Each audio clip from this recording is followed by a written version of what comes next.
And we're going to be starting off with a story about Intel because in a recent filing by Intel, it was revealed that there's an interesting twist in the new Intel Foundry Operating Model. The new approach separates Intel's product and foundry divisions organizationally and financially and might lead to a spin-off IPO for one of the fabs.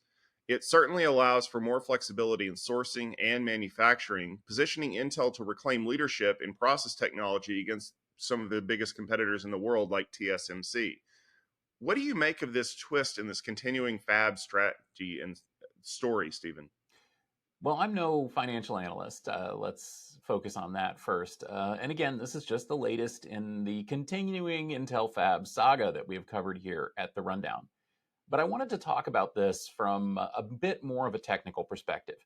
Now, first off, yes, there are a lot of rumors out there that this could be a prelude to Intel spinning off or doing an IPO or some kind of other thing with the fab business. But there's no suggestion of that from Intel. So that is purely speculation on the part of people like us that like to speculate on things. So let's get that straight first. The other thing is that really this is a way for Intel to show the different financial models of the fab and product division, which is probably a good idea for Intel. This is a company that has faced some, let's say, Wall Street headwinds when it comes to reporting numbers. The fab business is incredibly expensive, and Intel is going to have to invest a lot of money in it. And this way, they can at least show that that money isn't going down the drain on the product side. It's going down the drain on the fab side, at least temporarily, until that money starts bubbling back up in a gusher of, well, I'm going to stop that metaphor now. Point is, this allows Intel to more properly inform Wall Street about how the product division, product side of the company versus the fab side is doing. And that's all good news. So let's talk a little bit about why Intel thinks this might make sense.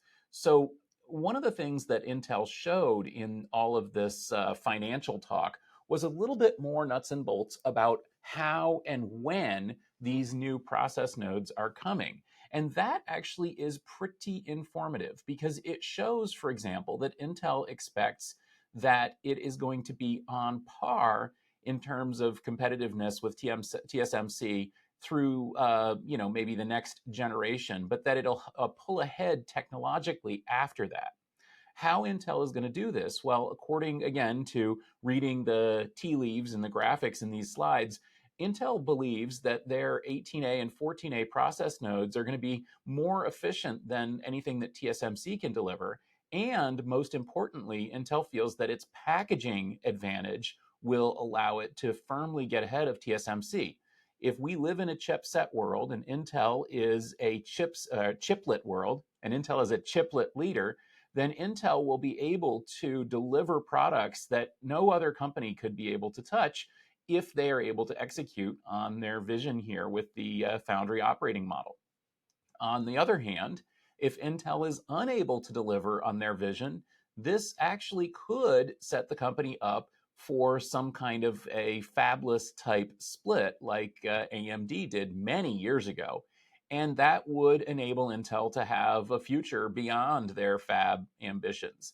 So either way, I think that in this financial move puts Intel in a good position, and it also gives us a little bit more clarity on what they think they're going to be able to do in terms of technology.